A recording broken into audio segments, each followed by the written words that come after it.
Crystal's relationship with Tristan suddenly becomes strained as she questions whether he truly intends to kill her ex-boyfriend Roman.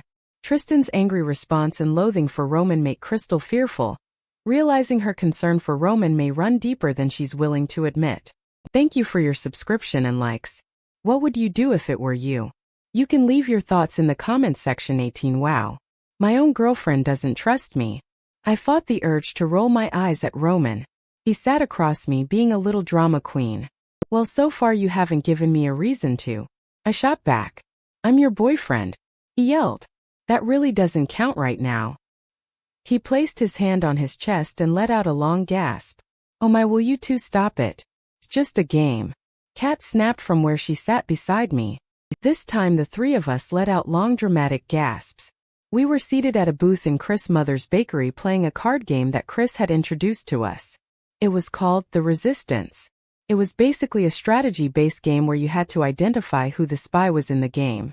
And so far my money was on my dearest boyfriend. Roman and I had been hooked from the beginning, but Kat honestly just thought the game was a waste of time. We didn't care, we made her play anyway.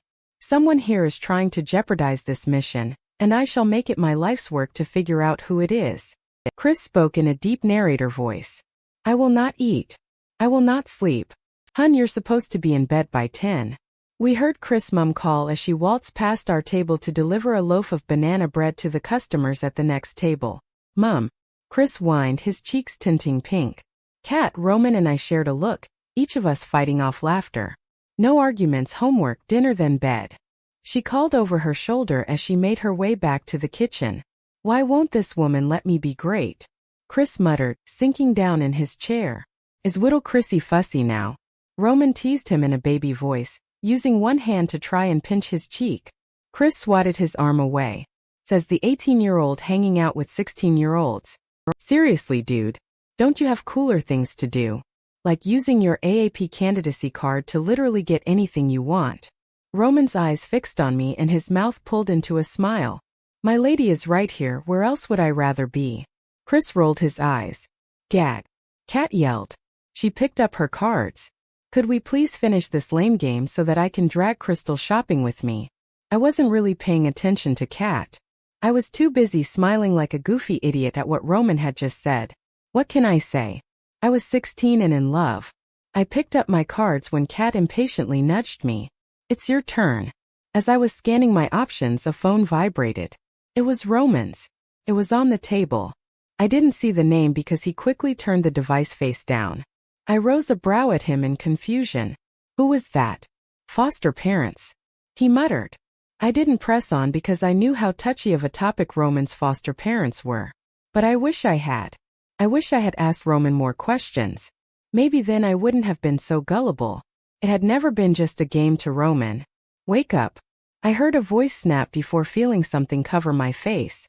I quickly got up, removing whatever had been on my face. I looked down at it and realized it was a black blouse. The tag was still on. I furrowed my brows at it before looking for the person who had tossed it at me. I saw Bridget's angry face glaring down at me. Definitely not what you want to see the minute you wake up. Get up, take a shower, we need to get a move on. She spoke before tossing something else at me. At least this time I had the sense to catch it. It was a black skirt. It still had the tag on as well. Please don't tell me these are more of Tristan's mother's clothes. I told Bridget. No. She responded. Tristan had me pick them out, seeing as to how you have no clothing here. Now go shower. I didn't get why they had gone out of their way to buy me a new outfit, but I guess they could afford to do such things. I looked around the room. I was in Tristan's bed. I felt kind of guilty. I fell asleep on his bed yesterday. But then again, with all that had happened, I had honestly been too exhausted to feel too remorseful. He had muttered something about taking the guest room before he had left anyway. Where's Tristan? I asked. Bridget seemed mad at me. She was always mad at me, but she seemed madder than usual. He had a meeting, didn't he tell you? No, he didn't. I replied in confusion. Was he supposed to? I figured you might have known since you're the one who kept him up with your whining instead of actually letting him get some rest. So congratulations, you're the reason our alpha looks like a walking zombie in front of the whole defense and security wing of the pack. I blushed. I kept Tristan up. Why didn't he say anything? I'm sorry. I murmured. Bridget rolled her eyes. As if that makes it better, God knows he hardly gets any sleep as it is. I don't know what got to me the most, her scolding me or the fact that she thought she cared more about Tristan than I did. I said I was sorry. I huffed. Sorry doesn't make it better. You don't get it. If the alpha doesn't sleep, none of us do. I didn't even spend that much time talking to him, honestly. You didn't have to. You're all he thinks about. Bridget muttered. She obviously wasn't happy about that. I wasn't sure if I should have been flattered. He had stayed up thinking about me. I brushed the thought off immediately. I had been thinking about him too. I even dreamt about him. It was just the mating bond. I told myself. Wait, where's Tristan? I asked. I just told you, he's off at the pack hall addressing the defense ministry, looking like he hasn't slept in 2 years. I furrowed my brows and looked at the digital clock beside me. But it's 4 a.m. As I said, Bridget rolled her eyes. When the alpha can't sleep, we all suffer. Now will you get up already? Or else I'm leaving without you. I have things to do too, you know. Okay. I muttered as I scrambled out of bed. I made my way to Tristan's bathroom. I took in the strong scent of his aftershave. The mating bond didn't necessarily equate love. If anything, I believe it equated obsession. Everything about this person suddenly seemed intoxicating. Not that you didn't see the person's flaws, you still did. Tristan could have a smoking addiction and I would hate that because I'm personally not a fan. But there were the little things.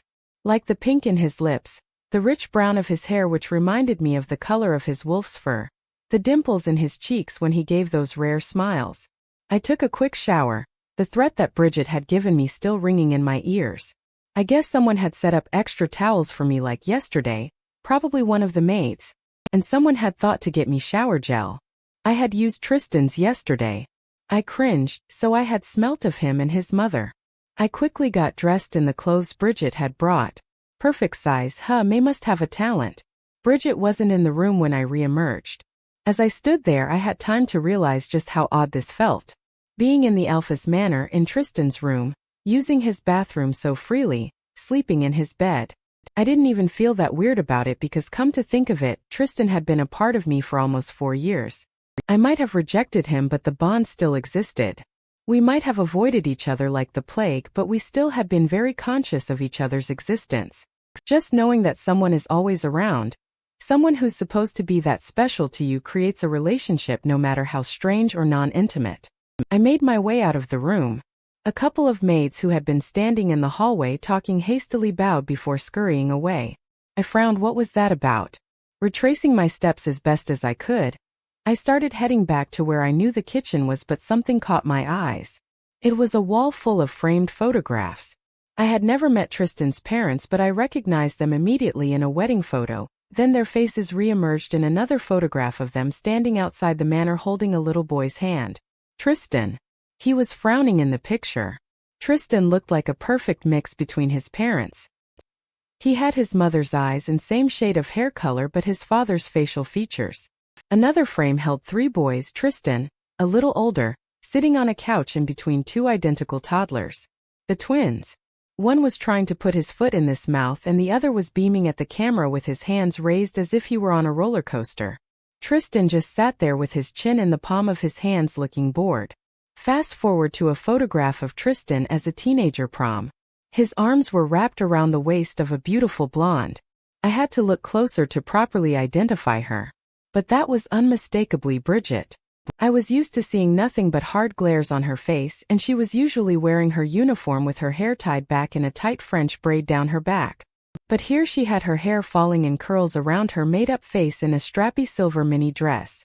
She had this smug look on her face as she held on to Tristan's arms in that classic prom pose with her back to him. Tristan's mouth had been open as if he were saying something.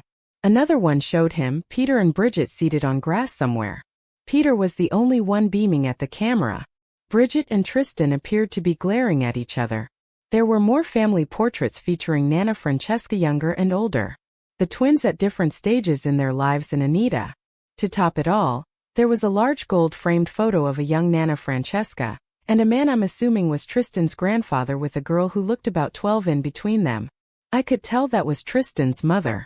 Her hair was straight and ran down her shoulders, she stood straight with excellent posture. her eyes fixed on the camera as if she was daring the photographer to take it. I suddenly heard something drop. I turned and saw Michael. An empty bowl was on the ground before him, surrounded by scattered papers. Hey. He stammered, scratching the back of his head nervously. I smiled and waved awkwardly. Michael bent over to pick up the things he had dropped. 𝐿𝐻𝐬. Didn't know you spent the night, but Of course you spent the night, you're with Tristan now after all. Not that you two did anything. It's not my business anyway. I wouldn't be able to hear anything. Not that I was trying to hear anything, I am not a perv, okay, I'll shut up now. And just when I thought this couldn't get any more awkward. What you got there? I asked, gesturing to the papers he now held again. I noticed the little red AAP handbook. Nothing, just studying, school stuff. He not so subtly folded the papers. But I was sure I had caught a glimpse of a heading entitled The First Human Werewolf Treaty. Exactly the same topic May had introduced yesterday. Why was he studying AAP material? You're quite the early riser, I commented. He shrugged and suddenly grew serious. I couldn't really sleep. His eyes wandered to the photos. The last time a rogue snuck into our territory, it didn't end well. He muttered, his eyes fixed on the photos. I didn't really want to ask what he meant. I could tell it was a really sensitive matter. Did it have something to do with his parents? Is that you? I asked, changing the topic quickly and pointing at a random picture. It showed the twins, each holding markers in their hands and beaming as they stood in front of an irritated-looking Tristan who had lines drawn all over his face. Oh yeah, Michael smiled. I remember that day. Mum said she'd give $5 to whoever could draw a smile on Tristan's face. He grinned to himself. I won. I had so many questions. What was Tristan like as a kid? What was their mother like? How was it having an alpha for a mother? Did they think of her often? Did they miss her? T was going through a moody phase at the time. Michael chuckled as he continued. I don't think he was even telling me this for my information but because he wanted to remember. Mum used to tease him and say it was just the hormones in puberty. T used to claim he was a happier child before we came along. Lies, of course, were pretty much the highlight of his life. I smiled at Michael. This was by far the most normal conversation we had ever had. He turned to look at me and found me smiling. I like you braids. They look good on you, although I thought you preferred the twists. My eyes widened. What? Oh, no. Please don't find it weird. I've just seen you with 2-strand braids more than I've seen you with the standard 3-strand braids. Not that I watch you. I just, look at you occasionally. But not in a creepy way. I didn't know whether to be freaked out by Michael's crush, or whether I should have been flattered that he noticed my braiding patterns.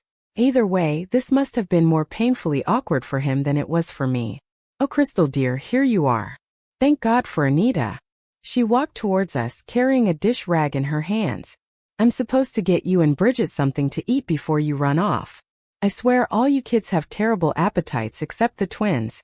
She turned her eyes to Michael, specifically the bowl in his hands. She rolled her eyes. Did you go rummaging for leftovers, young man? No. Yes, he admitted. Anita sighed. Michael, what will I do with you? Love and adore me. He spoke, giving her a hopeful smile.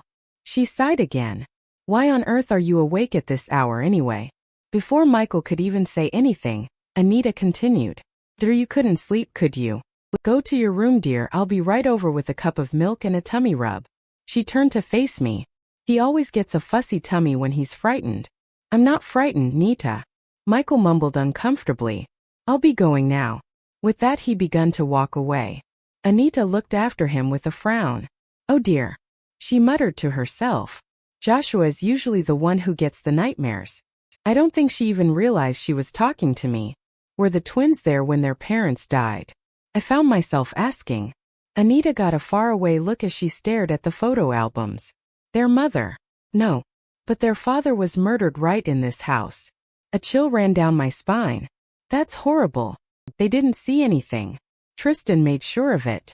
If anyone is still traumatized about it, it's him. God bless that boy for everything he's done to protect his pack and his family. 19. May was driving again. I sat in the back of the SUV while Bridget took the passenger seat. The ride was pretty quiet. May had greeted me and asked how my night had gone, but after that, She had remained silent. She didn't seem to be in good spirits, and I honestly didn't want to ask because it wasn't my place. Also, she looked as exhausted as Bridget did, and if Bridget was right, it was my fault. I honestly didn't mind the silence. It gave me time to think. Not about the craziness of becoming the new Luna of the Silvercrest pack. No. Something way scarier. How I was going to tell Uncle Victor and Aunt Sarah that I had been keeping all this from them. They would definitely freak when they found out I had spent the night at a man's house. Even if he was their alpha. The car stopped and I noticed that we had stopped right in the middle of town, outside the alpha's offices. Next thing I knew, the back door was opening and Tristan came into view. Or rather, his back. Tell him I want the report by tonight. No excuses. He barked at a young man I didn't recognize. Yes, Alpha. The young man let out hurriedly. He caught my eye and his eyes widened. Tristan snapped his fingers. I'm over here, Simon. Why yes, sorry, Alpha. I just air. What? He gestured to me. The Luna is none of your concern right now. As far as you're concerned, you didn't even see her here today. He told him in a stern voice. Why yes, Alpha. Good, now get back to work. I want the rogue who tried to kill my brother found and brought to me. Tristan got into the car. I stared at him. What? He demanded. You look terrible. I remarked. Like Bridget and May. He looked like he hadn't slept in days. Gee, thanks. He reached into his pocket and reached forward to hand something to Bridget. It was a flash drive. Check those out later and tell me what you think. He told her. What's on here? She asked. Tristan opened his mouth but then turned to look at me. Confidential information. He muttered. I fought the urge to roll my eyes. The Alpha didn't trust his Luna. Of course. May, there's a diplomatic meeting in Calhoun territory next week and my grandmother is to attend as an ambassador. She requested you to accompany her. Tristan announced before taking out his phone and beginning to type something. I saw May's hands tighten around the steering wheel. Of course, Alpha. Will I be making this trip alone? With her.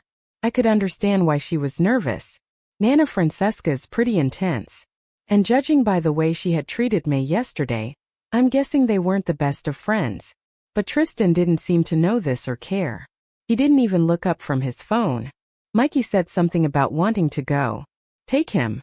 And one of the AAP candidates. Make it a competition or something. Yes, Alpha. May responded looking pale. Poor thing. Speaking of AAP training. He turned to face me. Peter expects you at training, so we'll have to make this meeting with your uncle and aunt quick. Hold up. You're having a meeting with Uncle Victor and Aunt Sarah. Like today. Tristan looked confused. Yes. That is where we're heading now. Why? I asked slowly. I thought I would get to talk to them alone first before bringing Tristan into the mix. The whole town obviously knew that I was Tristan's mate by now. And I'm pretty sure Aunt Sarah and Uncle Victor noticed that I hadn't returned home last night. Might I remind you that I declared you as my mate just yesterday? How could I forget? I muttered. But do you have to talk to my uncle and aunt? Yes. You're a minor and I'm an adult. According to the laws, I need to at least get consent from your legal guardian if I am to have you at my house for a night. Also, it's proper manners. He gave me a duh look. I did have May call them last night. You talked to them last night. May talked to them. To let them know you were safe. Also, I had a team personally escort them home after yesterday's incident. I could just imagine some strange men or women appearing at Uncle Victor's latest site or at the nursery school to get Aunt Sarah and Parker. Hazel's school was just in the building next to the nursery school. They all must have been so confused. And mad. Definitely mad. I am so dead. I muttered to myself. What? Tristan asked. I turned to look at him. Just let me do all the talking, okay? Tristan rolled his eyes. Why are you panicking? Finding your mate is a natural process. They'll understand. Clearly you do not know my Uncle Victor. I told him. Ever since my mother left, Uncle Victor has grown protective of me. It was a miracle how Roman managed to find favor with him when it came to me. Tristan's eyes suddenly turned bright green. I furrowed my brows. Was he about to shift? But then I realized he was in a trance-like state. I looked at Bridget and she was in the same state. Tristan gave a small smile before coming back to reality. Were you two gossiping about me? I demanded. Yes. Bridget answered without missing a beat. I glared at Tristan. He just smiled to himself and turned his attention back to his phone. It's pack security stuff, he said very unconvincingly. Pack security stuff. I huffed, sitting back and folding my arms across my chest. Oh, and by the way, when did we agree that I was going back to the AAP? I asked, remembering what he had said about training. We didn't. I did. Oh really? Is your name Crystal Swan now? The Luna needs to be trained as well, and the way I see it, this is a quick and efficient way of doing so. End of discussion. End of discussion. He did not just end of discussion me. Don't I get to make my own decisions? I was, after all, the one who was humiliating herself every single day. Or is the Luna just a figurehead? An oppressed woman who stands by your side like a statue with no rights whatsoever. A tad bit dramatic, but I was trying to make my voice heard here. Crystal. He started in a warning tone. Alpha. I responded. I heard May stifle a giggle. Tristan glared in her direction and she cleared her throat and kept quiet. We're not talking about this anymore. Tristan muttered. Fine. Then let's talk about how many people knew about us. I knew that I was testing his patience, but what better time to test his patience than now while we were still in the infatuation period? Okay. That's easy, my beta, Bridget, and my apprentices, May and Peter. I figured that much. He must have opened his mind up to them, so they had to know. But I have to say May and Peter had done a good job at pretending they didn't during training. Okay, fair enough, but how did your grandmother, Anita, and Joshua find out? Tristan rose his brows at me. Wait, what? I nodded. I didn't know if I was supposed to reveal that Joshua had known about this, but I figured no harm done. How did they find out? He looked at May. I'm as surprised as you are. She spoke quickly, shrugging her shoulders. His eyes moved to Bridget. Yeah, like I sit around and have heart-to-hearts with your grandmother. She scoffed.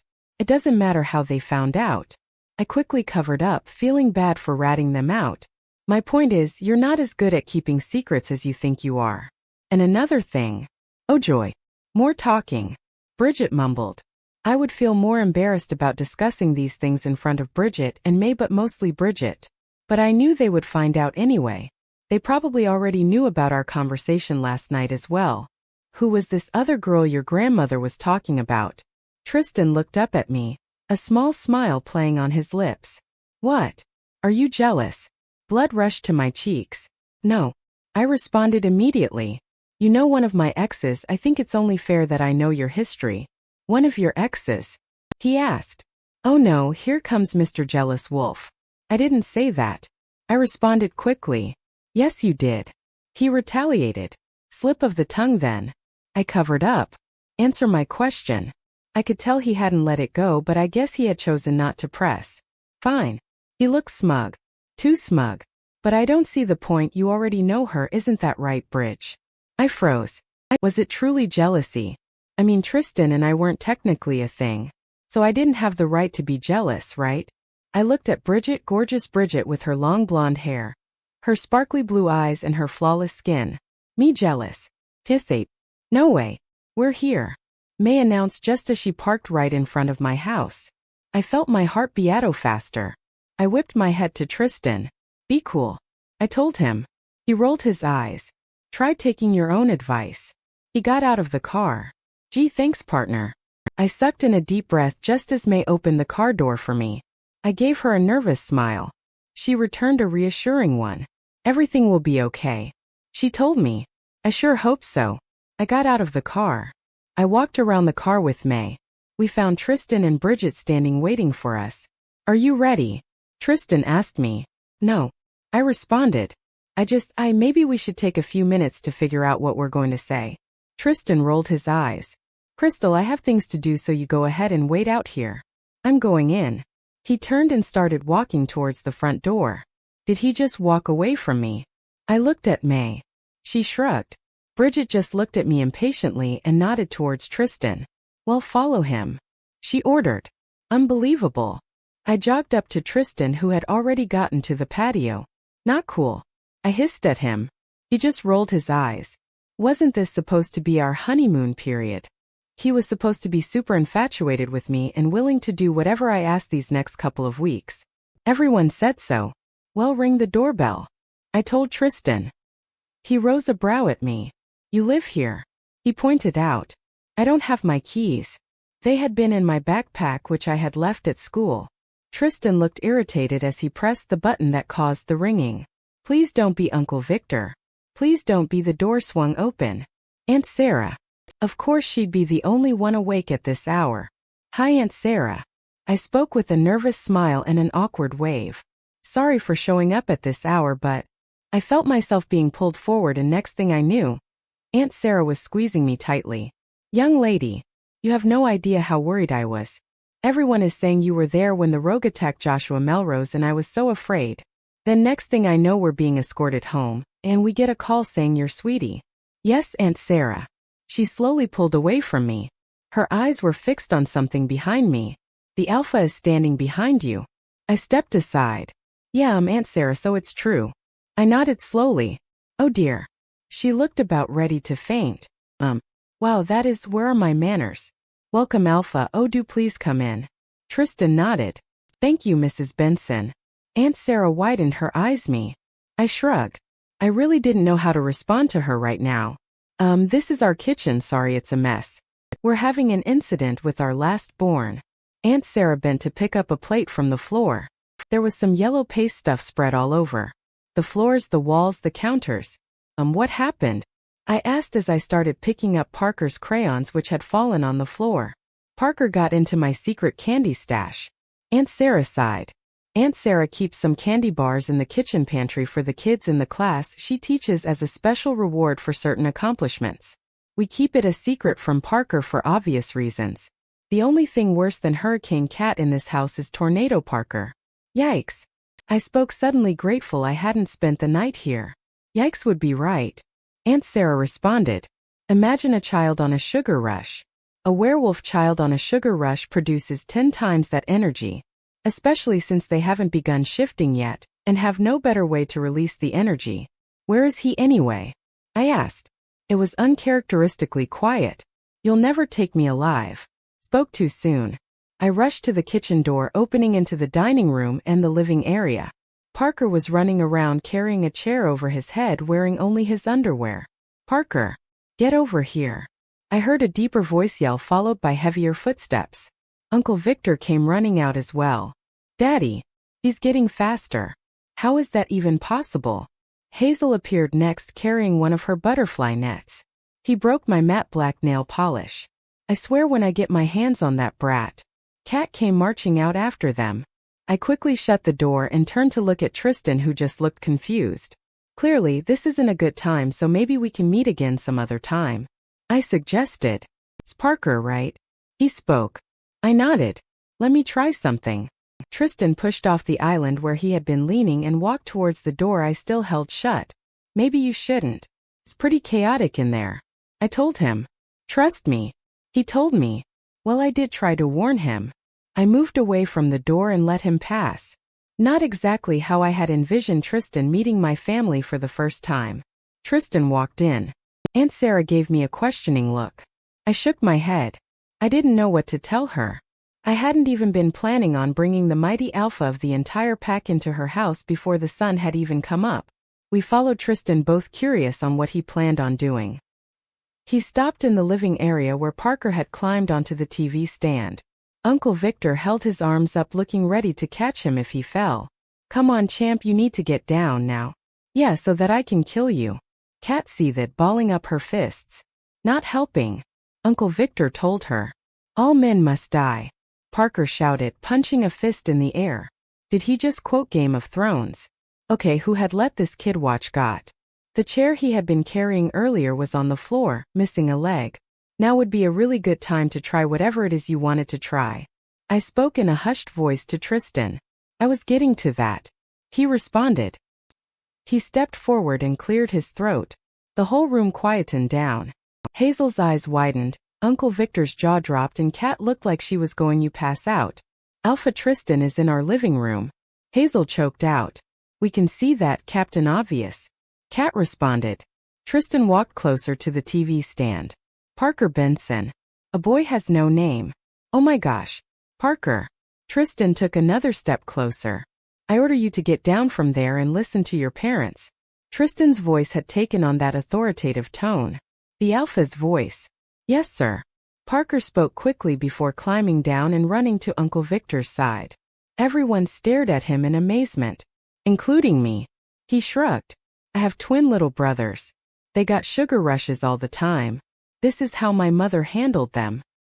He smirked as if sharing an inside joke. Even kids need to listen to their alphas. Well, damn. XX. It was awkward. I mean, I expected it to be awkward, but I hadn't really grasped just how awkward it would be. We sat at the dining table. I sat beside Tristan directly opposite Aunt Sarah and Uncle Victor. Aunt Sarah kept fussing with the placemats on the table and kept rearranging and arranging the flowers in the vase before her. Uncle Victor sat very still and was very quiet as he studied Tristan too intently. Bridget and May stood at attention behind us as if they were bodyguards. I really wished that they would sit down because I could just imagine Bridget staring daggers into the back of my head, silently blaming me for this. It made me more nervous than I already was. So, I begun deciding to break the ice. I stopped, realizing I actually didn't know what to say. I looked at Tristan, but he just stayed silent instead of helping me. Sure, I had told him I would do all the talking, but since when did he actually get good at listening to me? I looked back at Uncle Victor and he was still studying Tristan, probably imagining all the ways he could get away with murdering the alpha. Aunt Sarah looked about ready to start reorganizing all the furniture. How could this possibly be any more awkward? Bridget leaned forward and whispered something in Tristan's ear. I looked at them, wanting to be in on whatever they were talking about. Anything other than being on the spot here. I had a feeling that this little connection they had would get annoying quickly. But I wasn't going to say anything because I didn't want to come off as jealous. This was simply a temporary arrangement and I wasn't planning on making things complicated. Tristan cleared his throat and sat up straight. I didn't know whether to be more nervous or relieved. I wanted Aunt Sarah and Uncle Victor to like him, not just to accept him because he was their alpha. But let's face it, Tristan didn't exactly come off as the most open person. He was likable enough around the pack, but that's mostly because people admired his strength and the fact that he had grown up among them. He was social enough. I know that because I had seen him at public social gatherings and I had seen him converse with people. But I feel like that's only because he had to. No one really ever got to know him. They knew Alpha Tristan, their leader, but they didn't know him as a person. Now that I think about it, I didn't really know Tristan as a person either. Our interactions had been kept at a minimum. Me calling him when I needed something and him showing up irritated. Other than that, he respected my wishes and kept his distance. To be honest, in the years I had known him, I had been watching from afar or hearing what other people had to say. People knew him and seemed to like him. They just didn't seem to know him. I was ashamed to admit it, but I didn't know the man sitting next to me as well as I would have liked to either. What was his favorite color? What were his hobbies? And I knew these are things that would definitely be important to Aunt Sarah and Uncle Victor. Mr. and Mrs. Benson. Tristan begun. I'm sorry for barging in on you like this. I wish I could have planned a better meeting, but my schedule is hectic, and I thought I should get this done as quickly as possible. Tristan spoke. His voice calmed me. He was so authoritative, so sure of his words. And what is this exactly? Uncle Victor asked. Oh no. This is, Tristan turned to look at me. Me coming to you to personally confirm something that I'm sure you've heard about already. Your niece and I. She's my mate, Mr. and Mrs. Benson. For a minute I just stared back at Tristan. This felt more real than ever. In front of the whole school it didn't seem as real as it did in front of my uncle and aunt and of course my cousins whom I knew were eavesdropping. I could see Hazel's yellow hair ribbon by the corner of the door. And what exactly does that mean? Uncle Victor pressed. How did you just realize Crystal was your mate? She has been here for 4 years. And you're just now finding out. His tone implied that he didn't buy it one bit. I sighed. Moment of truth.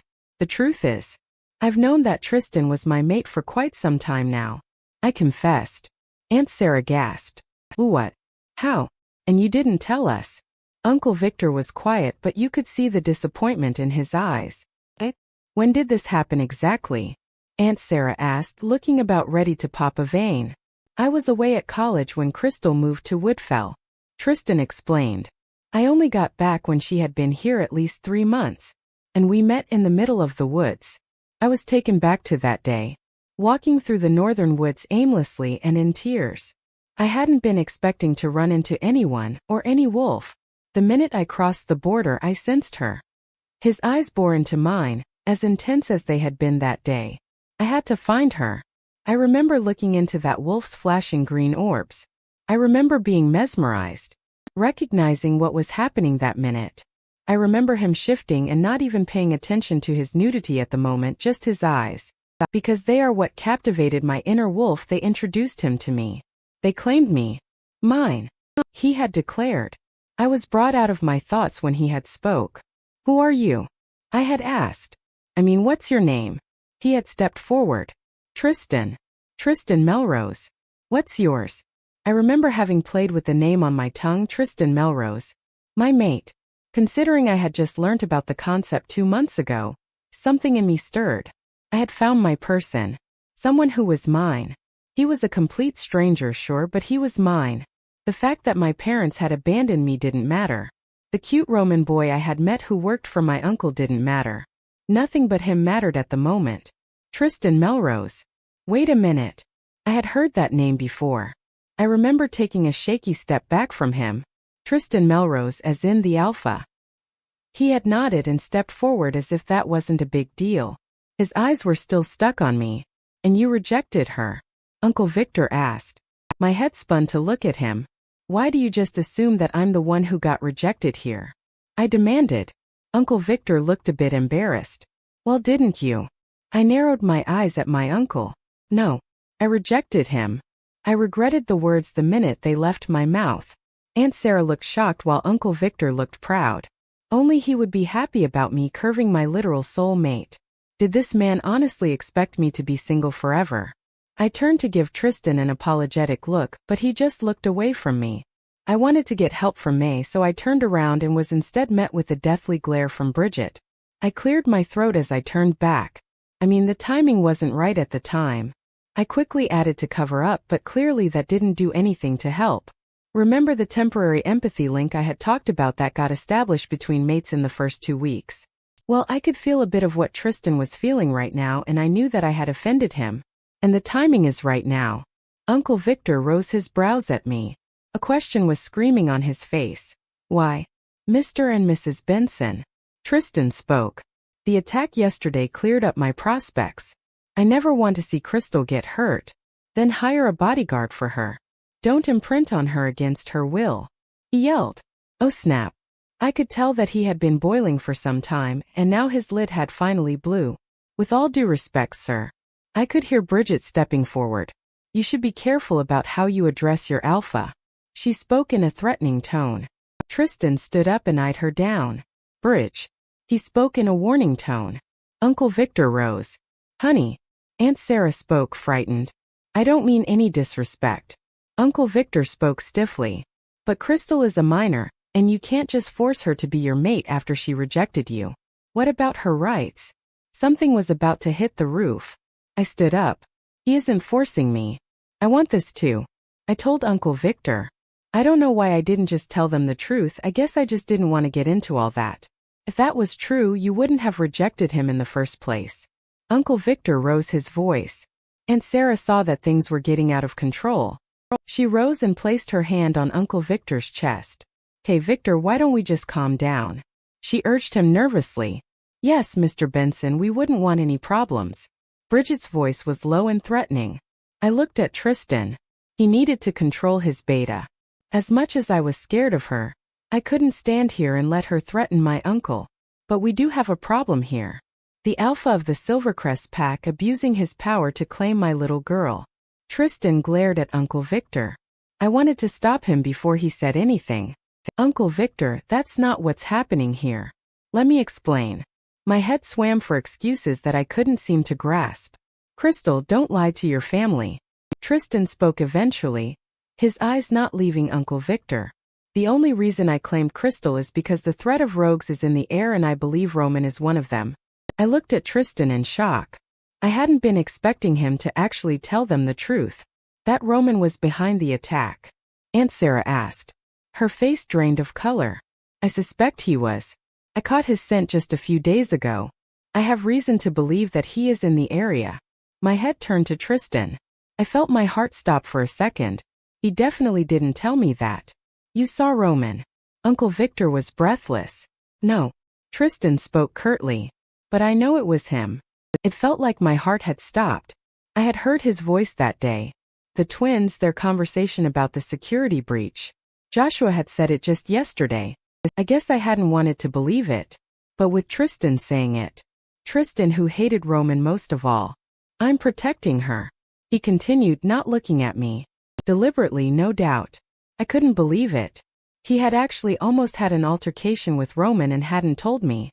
You didn't tell him that you heard him call out to you either. My mind reminded me. Yeah, but that's because, in my defense, I hadn't even been sure if I was hearing things or if it had been real. I think he'll try to drag Crystal into whatever he might be planning, and after what happened last time. You mean when the whole town persecuted her even though she was innocent and you just stood by and did nothing? You let them treat her like a criminal. Uncle Victor yelled. You let them drag your mate's name through the mud. You let your entire pack bully her. Uncle Victor. Stop. I had a feeling yelling at your alpha was against some law. Even if Tristan wasn't technically Uncle Victor's true alpha. And Bridget looked really ready to do something about his insolence. I told Tristan not to get involved, and that's what he did. I explained. The trial last summer had me in tears. Daily, but blaming Tristan wasn't the way to go. I had rejected Tristan. Sure, that hadn't stopped him from trying to help me during the trial, but I wouldn't use the my mate is the alpha card to get out of it. Roman had hurt and betrayed me, but I wasn't going to go running to Tristan. That felt like manipulation. And how would it have looked, honestly? Turning the rejection around just because I needed help. What would people have said about the alpha's mate not only turning out to be a halfling, but also an accused accomplice of the pack's biggest traitor? My words had clearly done nothing to ease Uncle Victor, but at least he was silent now. Now we could spend the whole morning yelling about this, or you can accept it. Because this has happened and there's nothing you can do about it. And I'm sorry that you're not happy, but you can't choose or reject my mate for me. Uncle Victor looked like he wanted to argue again, but Aunt Sarah put her hand on his arm. Listen to her. She told him calmly. This is definitely a complicated situation, but you can't oppose the laws of nature. Uncle Victor looked at me. He stared at me like a father who was losing his daughter, and it broke my heart. What could I tell him to make him believe that this was for the best? Tristan is just trying to protect me. I spoke up, looking into my uncle's eyes. I tried to see it through his eyes. Tristan had claimed me without my consent. That's what I had been the most mad about too. I had just gone through this chaos with Roman and I still hadn't fully recovered. He was just concerned about my well-being. I wasn't able to protect her from Roman the first time. So I'm going to do it now. I'm just asking you to trust me with your niece, Mr. and Mrs. Benson. Tristan spoke with a fiery determination. Uncle Victor looked at his wife before letting out a sigh. Fine. If what you say is true, I'll give you the benefit of the doubt. I've seen you take over leadership from your mother and spite everything. You're a good man, a good alpha too. I expect you to be an even better one to Crystal. I felt myself relax a little. He had finally given in. Promise. Tristan spoke. But Crystal is still a minor, so of course she'll be treated accordingly. Uncle Victor continued. I'm her guardian. That means she still lives under my roof, she still focuses on her studies, curfew still stands, and let's not forget what the law states about messing around with minors. I blushed. Uncle Victor. I would never take advantage of her. Tristan stated, looking Uncle Victor in the eyes. I could tell he was slightly impressed, but of course he would never say it. Yeah, well, I've heard promises like that before. He muttered. Can someone say petty? But of course Lady Luna will have some responsibilities that will require her to bend some of your rules. Bridget spoke. And we're not in the habit of sending out permission slips. Okay. Can I get another person in the audience to scream petty? Uncle Victor was about to shoot something back to the snarky comment, but Aunt Sarah held him back. We understand, she said, giving him a stern look. We really must get going, Alpha. Bridget spoke. I could tell she was satisfied with the chaos she had caused. Tristan put his hand on his chest. Mr. and Mrs. Benson, I'm glad we could talk. Enjoy the rest of your days. I'll walk you out. I quickly offered. Mostly because I wasn't ready to be alone with Uncle Victor. You need to get ready for training. May reminded me. So get dressed so that we can go. All right. There was still that. Of course. I spoke. But Can I have a word with Tristan? Bridget looked murderous. I know I had already wasted a lot of time for her. It will only take a sec. Promised. She rolled her eyes before turning to leave. Tristan and I stopped in the kitchen while May followed Bridget outside. Tristan rose his brows at me. What's up? Roman was here. Like on Silvercrest territory? I asked. Tristan was quiet for a second, his eyes studying me carefully before he responded. I believe he was. That statement did nothing to ease my nerves. I mean, how was I supposed to react to Roman being back, really? Like where exactly? I pressed. That information is private. He responded somewhat coldly. I sighed. Tristan, what would you do with that information anyway? He demanded. I opened my mouth and closed it again. Nothing. That's what I was supposed to say, right? But I wasn't too sure, honestly. The wise thing would be to stay away and let them catch him. Roman was nothing to me now. Exactly. Tristan spoke. He began to turn around. What happens when you catch him? I blurted out the question that had been on my mind for a while. Tristan froze. He spun around and looked way too composed. What do you really want to ask me, Crystal? He asked slowly.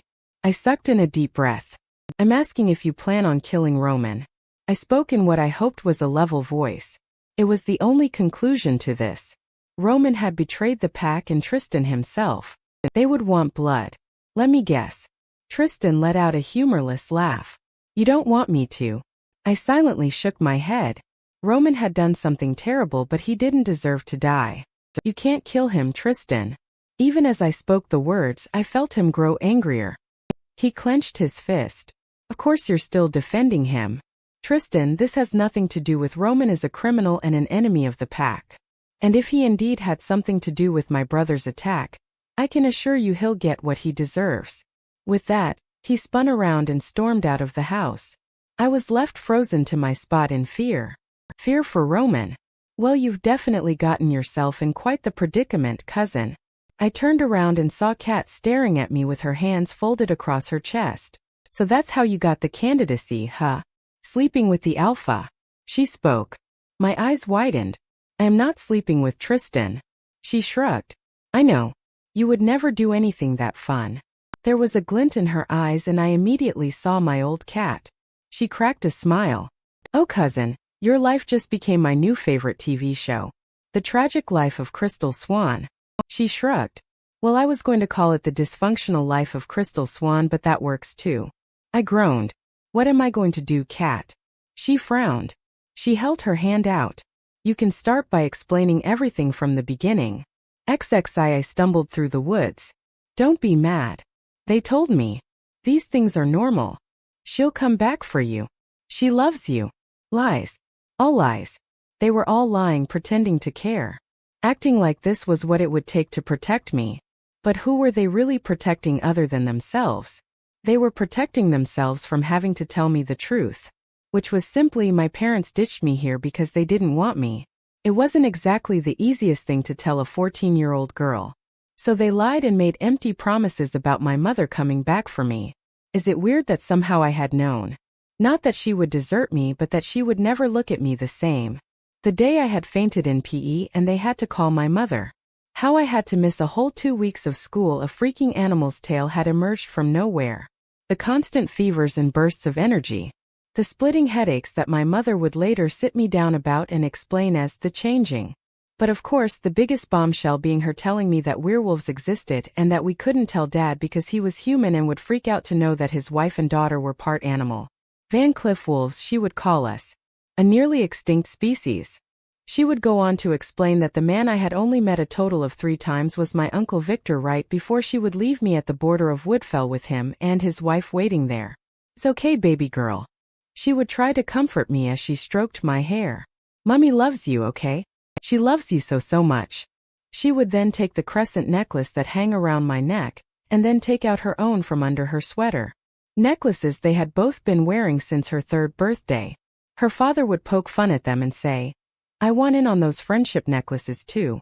Mum would wiggle her finger at Dad and say, She would then walk towards Crystal and whisper, it's for Van Cliff girls only. We're always connected, my love, one way or another we're Van Cliff wolves. I'll be back for you. Promise. Her eyes would glow blue and mine would mirror them. Our sign of affirmation. I wouldn't know that the day I decided to stop listening to the lies. The day I decided to run away from the Benson house.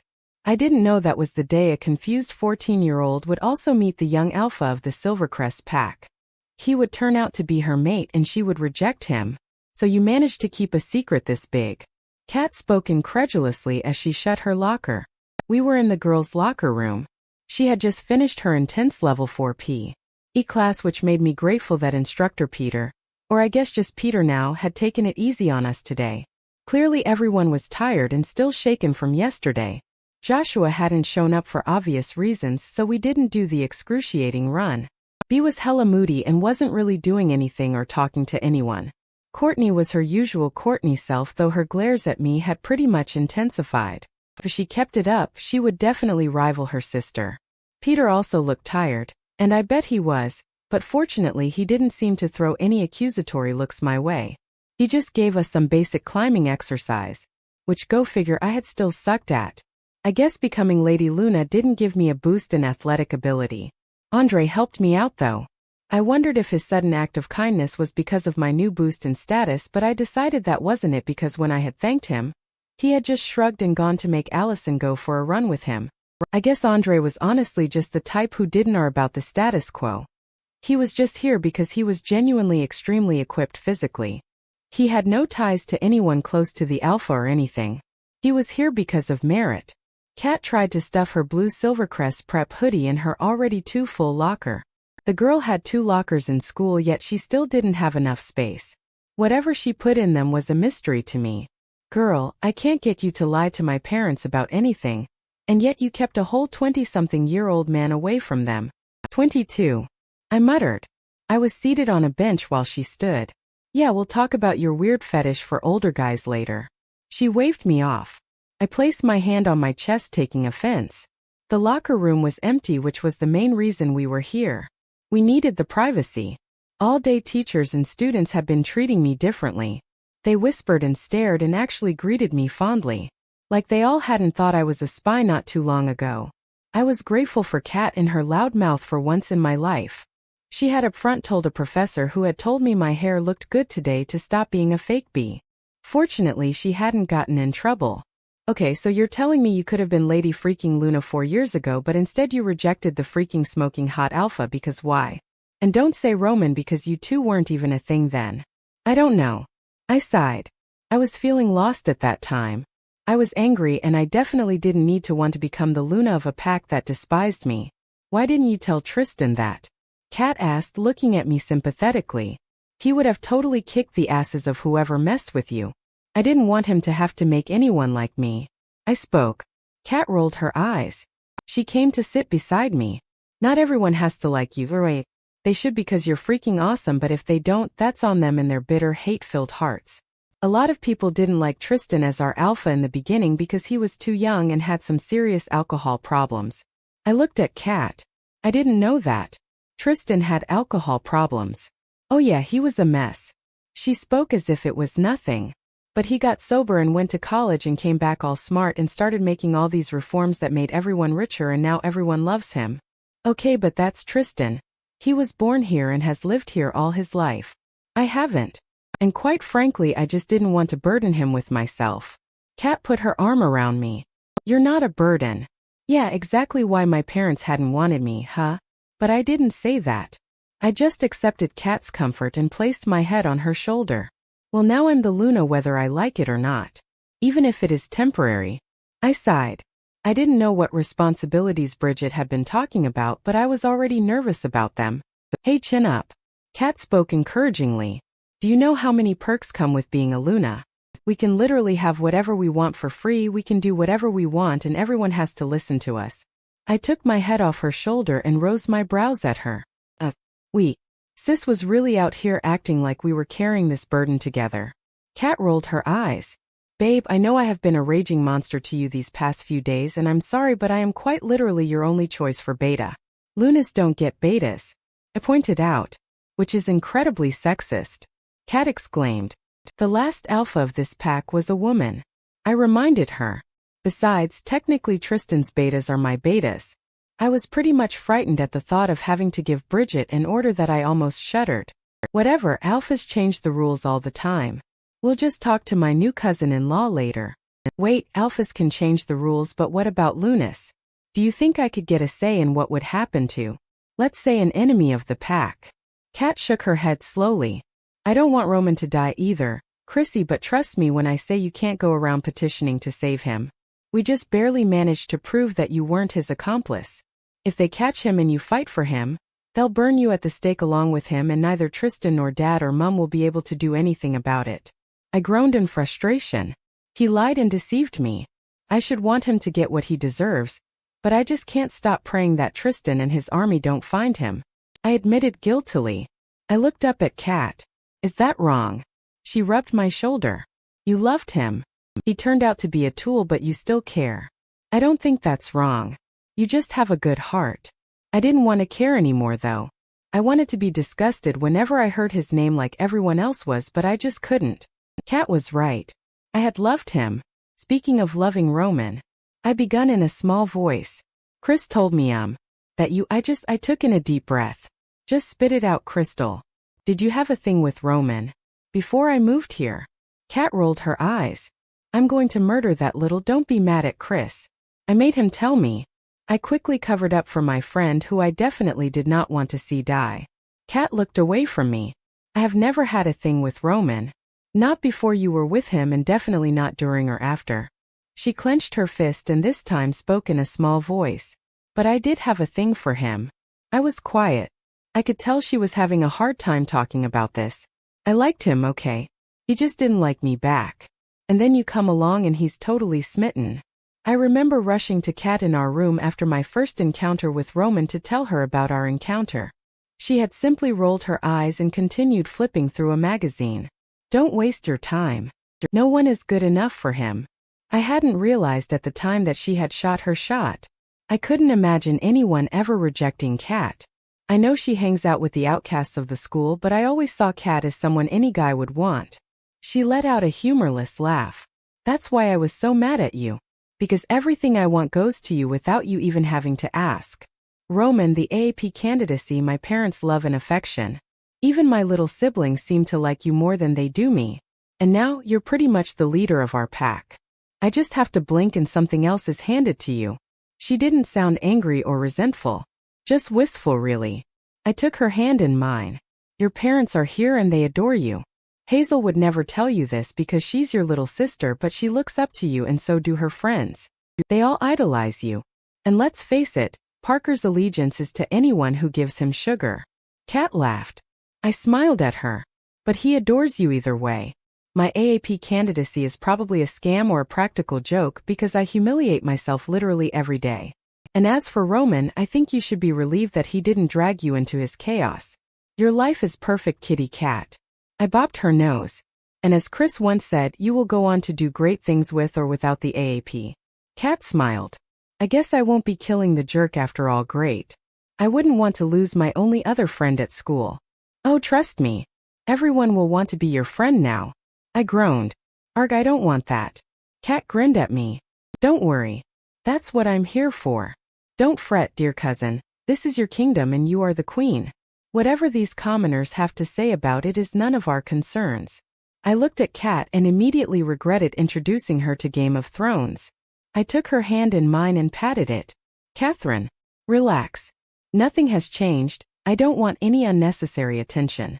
Kat looked at me with wide eyes. Everything has changed, your lady freaking Luna.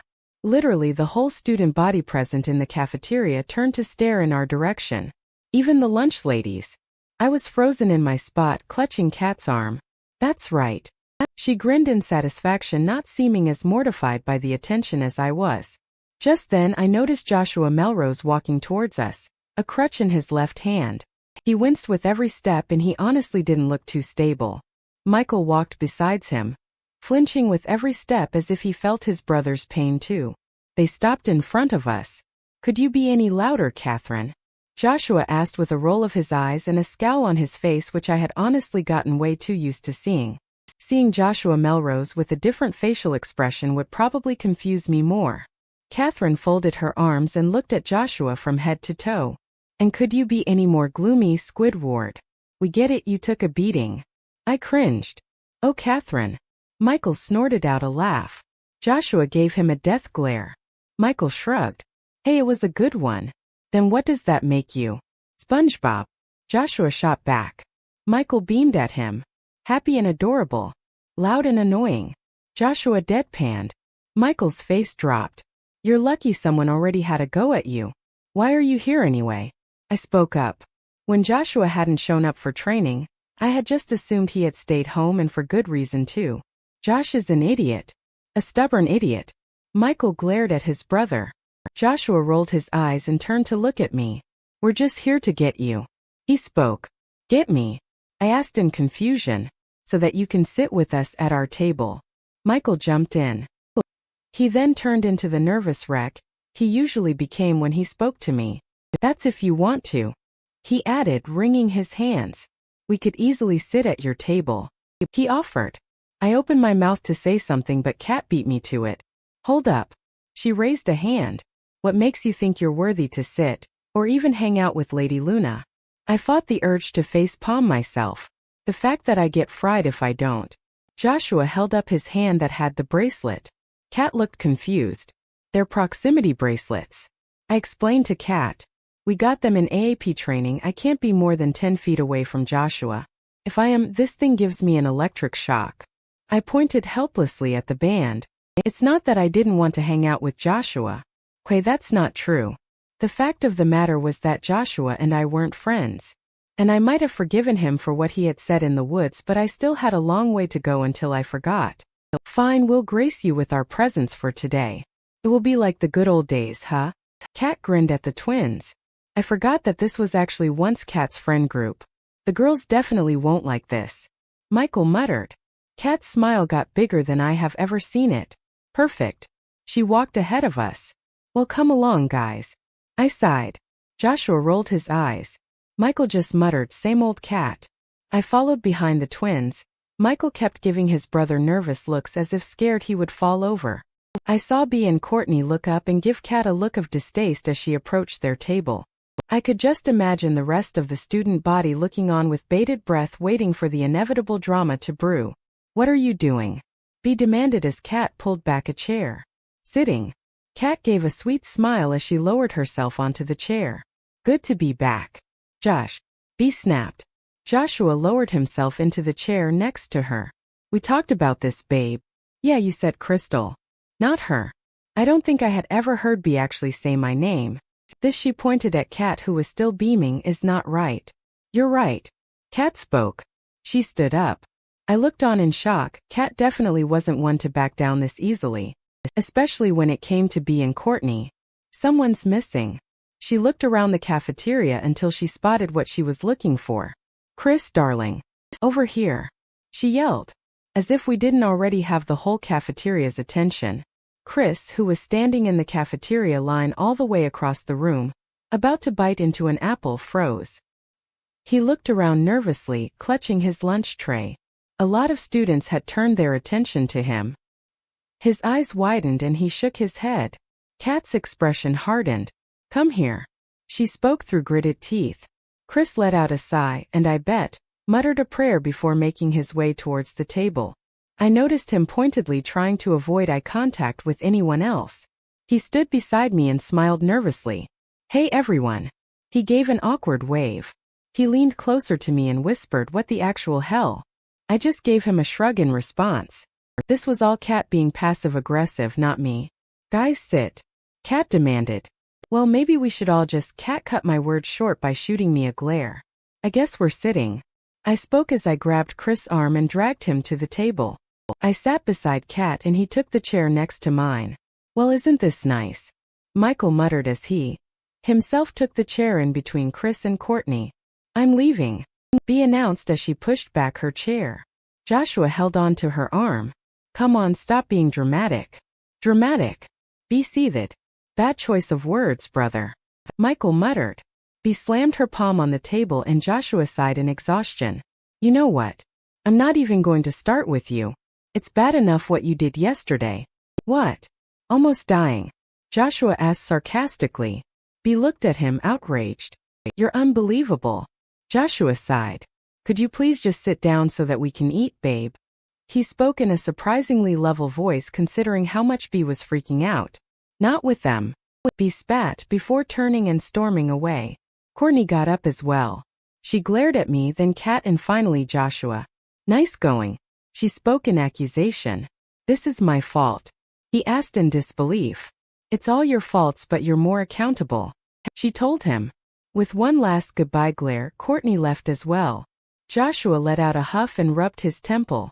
Well, that escalated quickly. Kat spoke, seeming completely unbothered by the events that had just occurred. And whose fault is that? Joshua mumbled. Kat simply shrugged. Hey Chris, be a doll and pass me that muffin from Courtney's tray. Poor thing got left behind. Chris and I stared at Kat in disbelief. How was she okay in the midst of so much chaos? I'm definitely cutting her off from Game of Thrones.